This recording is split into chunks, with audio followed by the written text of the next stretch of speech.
Humarap kanina si Attorney Jeremy Lotok, siya po yung dating head ng Cybercrime Division ng National Bureau of Investigation.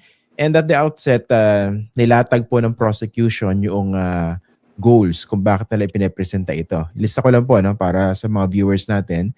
So basically, para patunayan na hindi daw nagbibiro yung Vice Presidente nung nag-issue siya ng mga threat na iyon. Tapos, at nang bago pa yung press conference ng November 23, 2024, meron na talagang kinontratang papatay itong si VP Sara Duterte sa Presidente, First Lady at saka dating House of Representatives, and that determinado at prosigido raw yung Vice President sa pagbabanta. Doon po sa naging takbo ng trial kanina, do you think these were achieved by the prosecution? Well, by and large, mukha naman, no? Naipasok naman nila yung mga ibang mga public statements ng Vice President that supports yung threat na ginawa niya, no? At nailatag din niya yung pag-iimbestiga. So hindi lang yung nailatag niya yung mga ebidensya, na pagduktong-duktong niya yung mga iba't ibang ebidensya at nabigyan na ng konteksto, how serious it is, hindi lamang dun sa mga pinagbantaan, kundi para sa gobyerno ng Republika ng Pilipinas. Kasi inimbestigahan nila ito.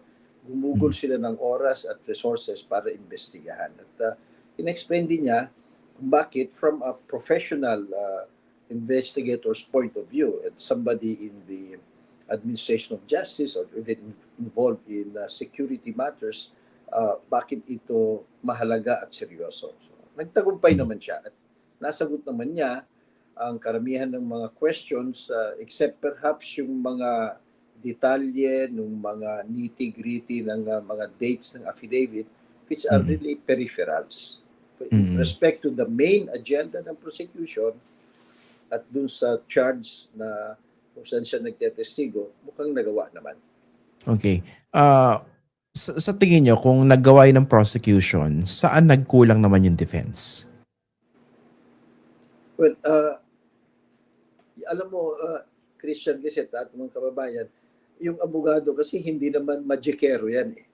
You know, they have to contend with exactly what happened, the facts. So, siguro yung kakulangan ng facts o katotohanan sa side ng prosecution, pinagpupunuan nila dun sa pagpupuna dun sa mga detalye to create a doubt siguro or to give anybody who might be minded to, let's say, rule against this particular charge nito, rule against conviction, some handle, di ba? Parang paduda. So hanggang doon, we have to commend also the defense counsel, si Atty. Vinluan, very detailed. Pinag-aralan nila lahat ng tuldok at mga dates. But hanggang doon lang ang nagawa nila. Hindi naman nila natibag yung main evidence na dinala ng witness na ito.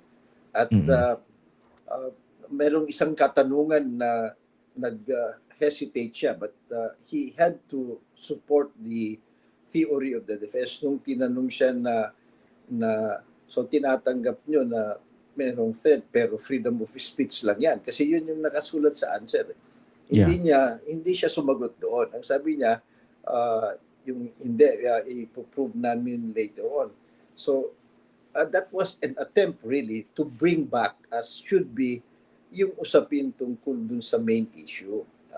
Kasi ito yung biruin mo isang witness, 6 na oras tayong nanood at yun lang ang nangyari. So, we were hoping, gaya ng nabanggit natin last week, na ibabalik ito dun sa fundamentals, dun sa mas mahalaga. Pero hindi pa rin nandun pa rin tayo. Parang adversarial proceedings sa isang criminal case pa rin yung nangyayari. So, mukhang there were attempts and we have to commend yung mga senador na nagtatanong ng mas mahalagang questions. There were also attempts by some na bumabalik sila, linalagay nila dun sa mga technicalities. Okay. Maganda binanggit niyo po yan. No? Kasi kanina nung pinapanood ko po yung pagdinig, yung trial, yung paglilitis. parang meron yung over-focusing on there was too much focus on the technicalities, on the issues. Na pag inisip mong mabuti po, teka, ano bang pinaka-heart and soul nitong pinag-uusapan dito? Sinabi ba yun ng Vice Presidente? Meron ba siyang capability para isagawa yung pananakot na yon? And ultimately, the question is, ito ba yung gawain ng isang matinong Vice Presidente? At kung hindi, is she fit to remain in office because of what she did, at least in this Article 4?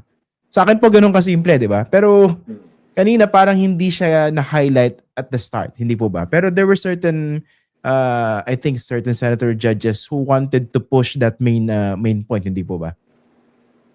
Tama. At, that's why we comment. Sana ganun lahat sila. I don't know if they ever had a caucus.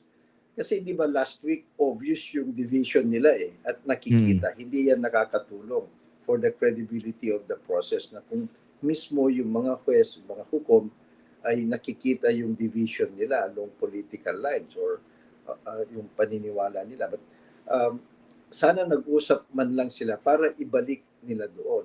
Sapagkat kung ang agenda is really i-delay ito, mabor lahat para wag na tayong manood, wag na tayong makialam, kung ganito pa rin ang mga susunod na mga hearings, talagang baka magtagumpay nga sila sa goal na yan. Na mabore yung tao, mabawasan ng interest. Ganun po.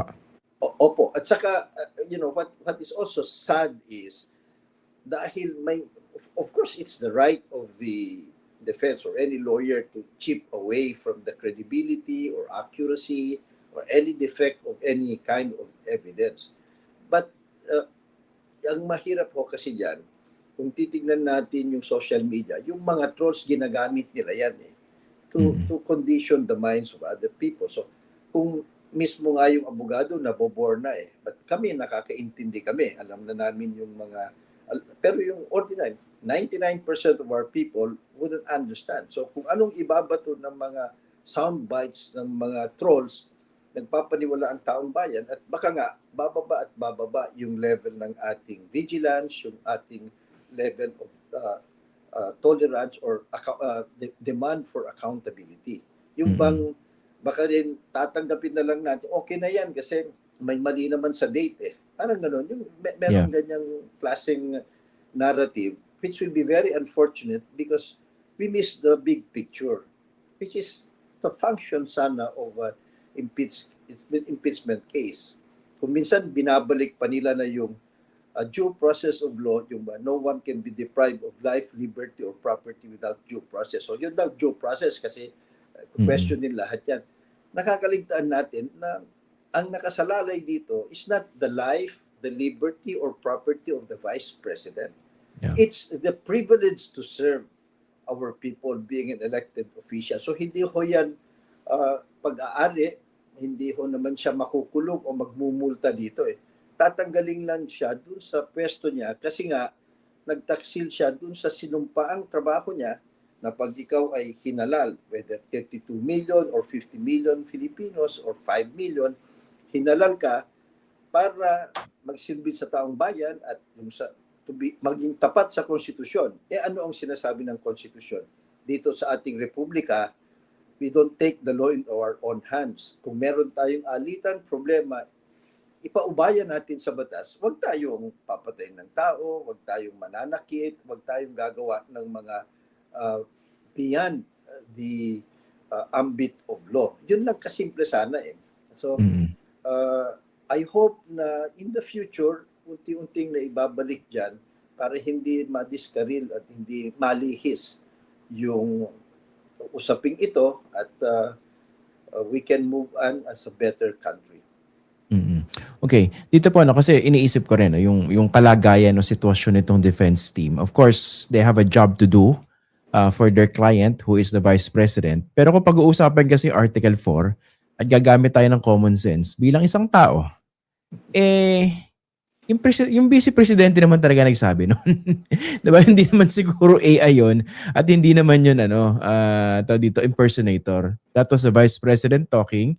That was the Vice President making the threat. Kaya iniisip ko, parang limited kasing elbow room to work on nitong mga defense lawyers. Kaya they're pouncing, as you mentioned, on some nitty-gritty technicalities to sow confusion or doubt, no? Ito po yung isa gusto ko itanong sa inyo. Kasi malaking bahagi rin po ng cross-examination ay ginugol dito. Yung sinasabi na the president being the head of the executive department exercises control over the DOJ and the NBI is under the DOJ. And I think that was sufficiently answered by the witness na hindi naman sila basta-basta, hindi sila tumatanggap na utos, di ba, sa pinakataas para gawin ito. Sinabi nila, di ba, ibinalik nga yung una nilang rekomendasyon dahil may mga kailangan pa silang compliance. At sa akin, yung ganyan, no, may value po ba yung ganyang diskusyon dito sa ganitong klaseng trial, which is impeachment? Well, yung pagkamasinop, yung bang review muna, kulang ito, hindi ito pwede, so inayos nila. Well, it adds to the credibility of what they've been doing. So, nag-boomerang yan dun sa nagtanong eh. Kasi nga, naipakita niya na hindi ho naman ito bigla na lang naming naging konklusyon o nag-file, talagang pinag-aralan ito at kinumpleto kung ano mong pagkukulang. So at least malinaw. Pero yung narrative na kinakailangan may na-file na kaso para maging seryoso, hindi naman tama 'yon. Wala na sa lugar 'yon kasi in effect it's enough that yung gawin mo yung pagbabanta, nabulabog yung nabanta, hindi tama yan sa ating batas, labag yan sa ating batas, sa ating constitutional order, at lalong-lalo na, ito maganda rin na lumabas, nagtagumpay naman yung prosecution, na lumabas na hindi ho ito ordinaryong tao kasi. Yung bang, at hindi rin ordinaryong tao ang pinaparatangan niya. Head of the Republic ito naman Vice President natin, may kakayanan siya, meron siya rin. At hindi lang ho ito isolated.